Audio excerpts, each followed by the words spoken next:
Hello tout le monde. Salut, bienvenue sur 225 Motors. Ce soir je suis avec Margot sur mes deux poumons Karen. Voilà, donc vous avez dit qu'elle allait revenir, ben elle est là. On va faire ensemble l'essai du CLA 250. Qu'est-ce que tu penses déjà du jeune véhicule qu'on a ce soir? Oui, dès que j'ai vu la voiture, je me suis dit waouh. Dès qu'il m'a appelé pour me dire en même temps qu'il y avait cette voiture là, j'ai dit non. Il faut qu'on la teste, même si je sais pas si je la conduis aujourd'hui. Je suis plus en mode copilote. Franchement, j'ai un peu peur de te la passer, celle-là. Je vais prendre les dos d'Anna. Déjà, la voiture est très basse. Oui. Elle a un kit carrosserie aussi. Moi, je suis installé déjà au volant. Comme je disais, il y a un gros effet on-off. C'est-à-dire que, un moment, tu écrases la pédale, tu as l'impression qu'il se passe rien. Et puis tout à coup, tout se met en marche. Boum, ça te propulse. Donc l'effet de turbo, il est un peu traite sur la voiture. Ça, c'est un premier point. Sinon, bonne prise et bonne posture. C'est-à-dire que je suis bien aligné dans l'axe. Donc, bonne position de conduite. Il n'y a rien à dire aussi sur ça. Et pour quelqu'un qui est vraiment grand de taille, je pense qu'il se plairait bien dans cette voiture. Parce que... Ouais, quoique elle est petite, elle est basse de l'extérieur, mais oui, à l'intérieur, on a de l'espace et tout. Bon, ça, c'est le savoir-faire Mercedes. Donc, ça, il n'y a rien à dire à ce niveau-là. Oh, j'adore tes chaussures. Hein. Ah ouais, merci. Ouais. C'est gentil. Bon, je pense que quand on sera à l'arrêt, on va vous faire une présentation extérieure et intérieure pour les petites commodités de la voiture.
Qu'est-ce que tu penses déjà de l'arrière de la voiture? L'arrière de la voiture, bon déjà on constate que c'est coupé, mais elle n'est pas vraiment coupée. Okay. Elle est quand même belle, légèrement allongée. Okay.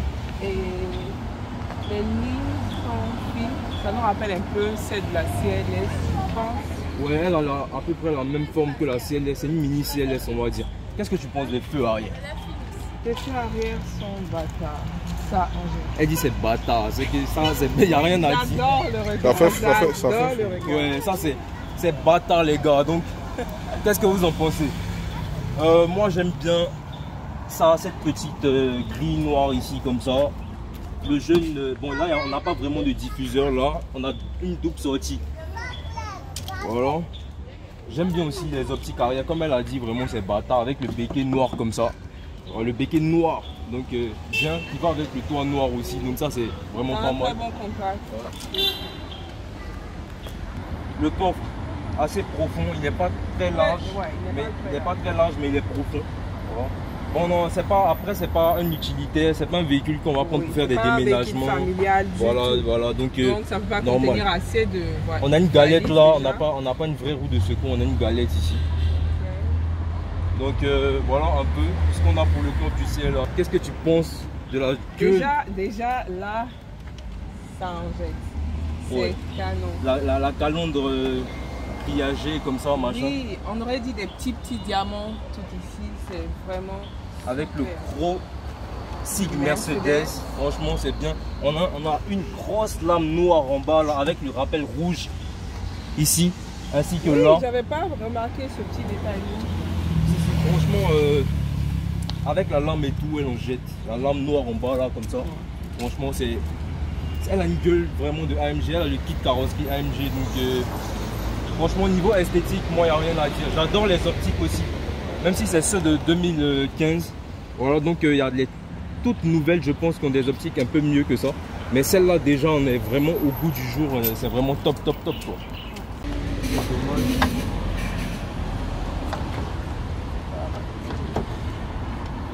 Ok, donc nous avons sous le capot un 4 cylindres turbo qui développe un peu plus de 200 chevaux avec 300 Nm environ.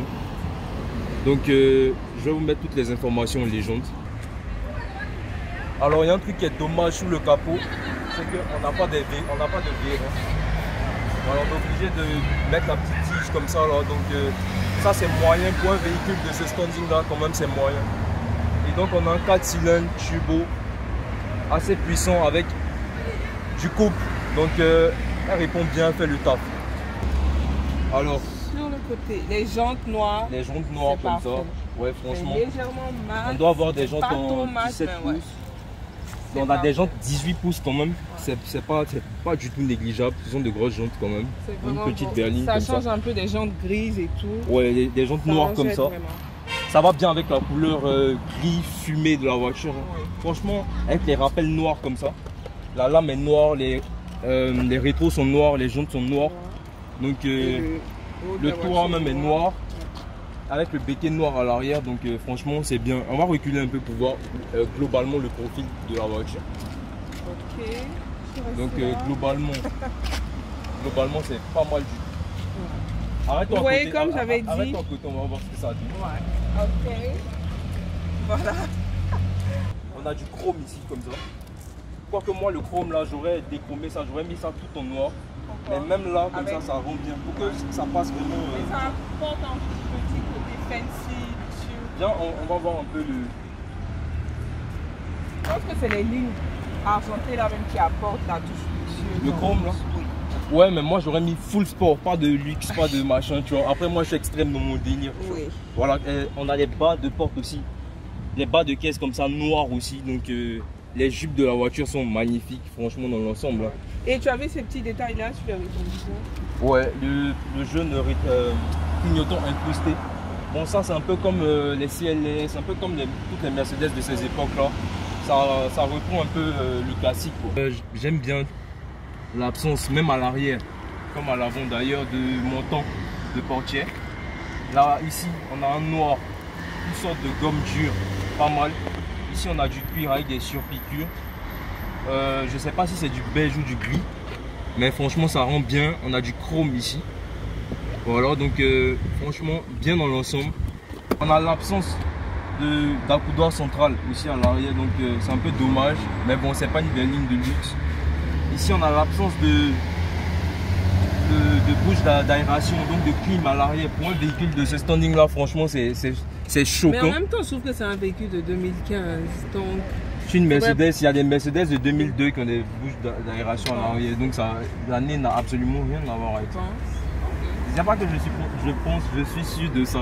Si c'est sur ce point. C'est juste qu'ils ont voulu faire sport. Donc ils ont niqué. Non, ça seulement c'est choquant car non. Non. Les gars de Mercedes, vous abusez franchement quoi. Sur d'autres marques, mais quand même, ça m'en a même pas de bouche d'aération. Parce que quoi, celle-là c'est quoi, entrée de gamme ou bien je sais pas. Enfin, c'est un peu sport. Bon, peut-être à cause du côté sportif, mais franchement, c'est pas genre c'est une sportive de circuit non plus quoi. Donc voilà, c'est un peu dommage. Gomme noire comme ça ici. Toujours les petites surpiqûres comme ça, avec les commandes de vitres, de rétro, les positions des sièges électriques et enregistrables. Donc ça, c'est bien, c'est top. On a le coffre ici, l'ouverture du coffre, le parking, etc. Bon voilà, et j'aime beaucoup sur ces voitures-là, un peu comme dans tous les classes CEO de ces années-là, à partir de 2014 si je ne me trompe pas, 2013 même. Ce genre de bouche d'aération comme ça. Des vitres fumées aussi, faut préciser. Ouais. Donc on se sent à l'abri, je sais pas, ça change tout de suite, on est comme dans un cocon à l'intérieur de la voiture. Une espèce de privacy. Ok. Yes. Ok, d'accord. J'avais oublié que tu étais une américaine. Ah non. En fait, j'ai le mot. Si, c'est un peu d'intimité, c'est l'intimité en fait. Exactement. Une certaine intimité. Donc là, c'est noir aussi. Donc il y a du noir, il y a ce côté gris que tu as dit. Oui. Et il y a ce plastique gris là. Donc on peut dire même que c'est un triton. Ouais, une illusion d'alu, je sais pas. Mais franchement, c'est beau, c'est beau. Ouais, c'est beau. Ouais, j'aime pas, je suis pas trop fan des écrans comme ça fait trop tablette posée à mon avis. Je préfère quand c'est encastré comme ça. Ouais, il y a des modèles, d'autres modèles où c'est écran là et c'est prolongé. Mais ça, c'est les toutes dernières, les 2018-2019. Qui l'ont. Ouais, qui l'ont, ouais. Donc là, je suis pas trop fan et d'autant plus que c'est pas tactile. Ah donc voilà, il faut tout gérer à la molette, machin, vous voyez. Bon, donc c'est un peu ça le petit hic. Sinon, les bouches d'aération, en forme d'hélice, tout ça, j'aime bien. Le volant 3 branches, pareillement. Ouais, avec ses palettes et tout. Le levier de vitesse américain, d'ailleurs c'est un modèle américain, donc chose normale. Donc dans l'ensemble ça va, ça va. Petit rangement pour les lunettes ici, bon ça rien de bien extra. Donc nous sommes à bord du CLA 250 pour le jeune essai routier. Alors bon, globalement toi, qu'est-ce que tu as pensé d'abord même de la voiture? Ok. Je sais même pas parler. Globalement la voiture est confortable, l'intérieur est confortable, les couleurs sont sobres, belles, pas hyper luxueux mais ça va, Et là il est en train de tester le petit côté sport de la voiture, même si on est encore en éco, c'est ça? Ouais, on est en mode éco là. Ouais, mais... Et on a des heures de pointe, donc on va essayer de ne pas trop... Il y a plein d'enfants sous la route, donc c'est un peu compliqué. On va essayer de ne pas trop en mettre. Mais bon, voilà. Et ouais, la voiture est vraiment confortable, elle est spacieuse. Quant à l'extérieur, enfin, on sait que la voiture est coupée. Hein. Ouais, la voiture est super belle de l'extérieur, ça, il n'y a rien à dire. Et quoi d'autre? Alors, la position des sièges et autres, tu te sens bien à l'intérieur et tout? Oui, en même temps, j'ai pas testé la mobilité des sièges. Celle-là? Celle-là? Ah, côté, voilà. Ouais. C'est parfait. Bien. Ouais. Ah oui, pour le siège. Non, mais si tu es fatigué dans cette voiture-là, ouais, c'est vraiment confortable. Oui, ouais. Regarde, le siège est vraiment long. Limite, ça donne l'illusion d'être dans un bon lit. Ça n'a pas de tête comme les autres voitures où, tu vois, tout est allongé. Là, c'est un paquet, tu vois. Donc, le siège, il est entièrement, il n'y a pas d'appui de tête, il n'est pas séparé. Il y a juste un creux derrière là. Exactement. Vous voyez, les amis? Ouais. Donc, cette voiture, elle est quand même stylée, je pense. Oui, définitivement. Allez. Je remets le siège parce que on a quelqu'un derrière. Ouais. Voilà, donc les amis, aujourd'hui on a un troisième copilote. Bonsoir. Et même si vous ne le voyez pas bien, il se présente rapidement. Alexandre, il est déjà passé sur la chaîne avec sa Jeep. Oui, avec la Jeep, Alexandre Lassa.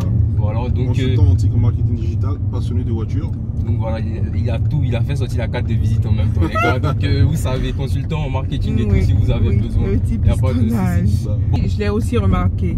Je pense que cette voiture, elle est plus pour 4 personnes et pas 5. Ouais. Parce que le milieu est vraiment petit. Donc, ouais, 4 personnes et c'est mort. Peut-être après, la version berline, elle est plus spacieuse parce que tout ce qui est sportif, limite des espaces. Bon, c'est ça, il faut réduire le poids et tout pour le côté sportif. Donc, ça, c'est des choses. Très belle harmonie des couleurs. Ouais, franchement, ça, je suis entièrement d'accord sur ce point. Et de l'extérieur aussi, qu'est-ce que tu en penses? Oui, déjà même, la voiture est très bien sonorisée. Pour une AMG, peut-être très silencieux. Voilà, on voit que la voiture... C'est quoi, t'as eu peur? La voiture... J'ai pas eu peur, j'ai peur. On est sur la réserve, putain, il faut qu'on rentre dans une station. La voiture ne patauge pas dans les virages. Ok. Voilà. Très belle voiture. Les lignes aussi. Donc c'est déjà ça. C'est une voiture assez puissante. C'est une sportive, c'est une citadine sportive pour moi. C'est pas la voiture avec laquelle on irait faire du circuit, ça c'est sûr. Mais franchement, pour les amateurs de sensations fortes en ville, etc., je pense qu'il y a moyen de trouver un bon équilibre. Voilà, il y a un bon équilibre et tout. Il y a moyen de trouver son compte avec cette voiture-là. Donc voilà. Nous sommes aux heures de pointe de ouf. Embouteillage partout, donc on peut pas bien lancer. Le ciel là, mais tu vois. Ah, yes. T'as senti? Oui. Je sais pas si c'est les plaquettes de frein ou c'est quoi, pas les mais plaquettes. Ça allait comme ça. C'est pas ça, c'est le turbo qui déclenche. Ah, ça n'a rien à voir. Mais j'aime pas, hein, c'est censé faire ça. En fait, il y a cet effet pas linéaire. Oui, dans les moteurs atmosphériques. Pas lisse. Dans les moteurs atmosphériques, tu vois. Quand tu accélères, tu as la voiture qui, comment t'expliquer ça, qui va prendre le temps de monter les aiguilles, de monter la vitesse et tout, et puis d'accélérer. Donc tu as le temps de te préparer à monter, c'est pas violent. Ici, il y a l'effet on-off dans la voiture. Donc c'est pour ça que ça fait ça. C'est le turbo qui fait ça. C'est-à-dire que quand tu appuies, regarde, j'appuie la pédale un moment, il n'y a rien qui se passe. Il n'y a rien qui se passe. Et puis un coup, tu vois, ça se lance. Tu vois, c'est le turbo qui fait ça. Ok. Est-ce que tu comprends? Ouais. Voilà, donc c'est ça la différence entre un moteur atmosphérique et un moteur turbo suralimenté. C'est-à-dire soit qu'il y a un supercharge, soit qu'il y a un turbo. Voilà. Et les moteurs Atmo, eux, ils n'ont pas de suralimentation en fait. D'accord. Voilà, donc eux, ils sont plus linéaires. Eux, quand tu appuies la pédale, c'est plus lisse. Voilà, c'est plus ça là. Comme la dernière fois, la rouge que je t'ai fait conduire, c'est un moteur Atmo. Donc quand tu accélères, tu vois qu'il n'y a pas d'effet de saccadé comme ça, tu vois. Exactement. Regarde là. Doucement. Tu vois? Là, elle est très puissante d'un seul. Tu as des sensations. Je suis en train de freiner avec mon pied, hein. Pourtant je ah ouais, tu as peur? Ah d'accord, tu commences à ressentir ce dont je te parlais. Oh Seigneur, pardon. Il y a des dodanes ici, hein. Il y a plein de dodanes. Donc ouais, je sais, on va doucement t'inquiète. Okay. C'était le petit essai du ciel à 250. Franchement, comme je te disais Karen, j'ai une grosse frustration. Tu sais laquelle, c'est de ne pas avoir pu marave l'auto comme je voulais, l'emmener dans cette dernier retranchement. Pour une fois que c'est pas une Mercedes normale, c'est une AMG. Malheureusement, le jour et l'heure font qu'il y a plein de bouchons, etc. Donc petite frustration.